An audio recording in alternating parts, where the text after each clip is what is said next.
Good day. Mike Stenhouse back with you with the Center for Freedom and Prosperity's Bad Bill of the Week. And this week we take on the very emotional and thorny issue of abortions and the legislation that is before the General Assembly right now, legislation that has gained national attention for our state as one of the next states about to follow the, quote, New York-style abortions that were passed earlier this year. I want to share with you, honestly, something I've discovered and I don't hear discussed about why I think we have such a disconnect, even among the pro-choice groups, between the opponents of this bill and supporters of this bill. First of all, this is not an issue our center normally engages in, but because of what we've called previously dishonesty of the positioning of this bill by its supporters and by the media, we want to set the record straight, but we also want to share with you, I think, a very discreet but important nuance here.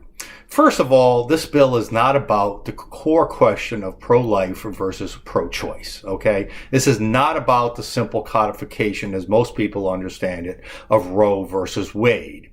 This bill is a question about restricted versus unrestricted abortions. But even the supporters of this bill believe that debate is invalid. They believe that most of the things codified in this bill already are allowed under law. A legal analysis, very good legal analysis by a good local law firm, disagrees with that.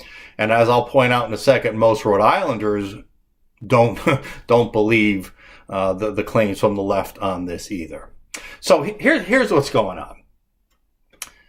The left honestly believes that their bill does do nothing more than to codify existing law. Basically, they're saying that pretty much abortions are allowed anywhere, anytime right now because of the vague clauses, the gray areas in existing law that says because of rape or incest or because of the life or health or mental health of the mother, that the doctors always have the option to perform an abortion if they think it will alleviate suffering of the mother.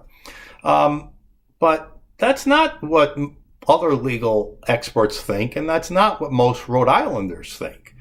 Rhode Islanders, in a poll recently reduced by Citizens for Life, Liberty, and Pursuit of Happiness, a really confounding poll, a really impactful poll, showed that about 75% of Rhode Islanders do not agree with unrestricted abortions. But yet, the left tells us that most Rhode Islanders agree with the legislation. So what's the difference here? Okay, here's what's going on. The left believes, again, that pretty much everything's allowed right now, that Roe v. Wade basically allows that. But that's not what most Rhode Islanders believe. If you were to tell Rhode Islanders that eliminating all restrictions on late-term or partial birth abortions existed in law today, or that it should be allowed, they would not believe that. That would not be their opinion of Roe versus Wade.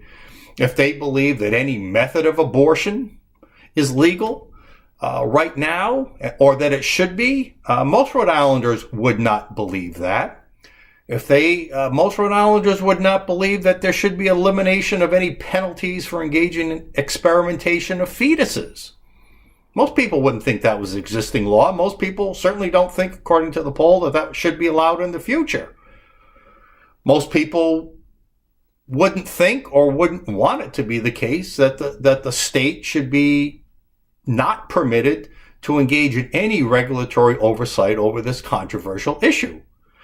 So on issue after issue, the left says, well, the law already allows for this, but clearly public opinion shows, no, this is not what average Rhode Islanders, and us being a very Catholic state, this is not what average Rhode Islanders think. They might agree that some abortions should be allowed at some point, but clearly Rhode Islanders do not think that this extreme unrestricted abortions as defined in these bills should be allowed. No matter the argument of whether or not they're legal already, if they were legal already, then I would assume that same poll would show that Rhode Islanders would want to undo that law. So either way, public opinion is against what's in this legislation, despite the crafty legal arguments the left wants to make about what is legal today. So the question is, again, this is not a question of life or choice. This is a question of restricted versus unrestricted abortions. Most Rhode Islanders don't want unrestricted abortions. So we're asking lawmakers to do their jobs, to represent the overwhelming majority of their constituents who are against the provisions in this legislation. And this is why our center has called it the Bad Bill of the Week. Until next time, this is Mike Stenhouse for the Rhode Island Center for Freedom and Prosperity.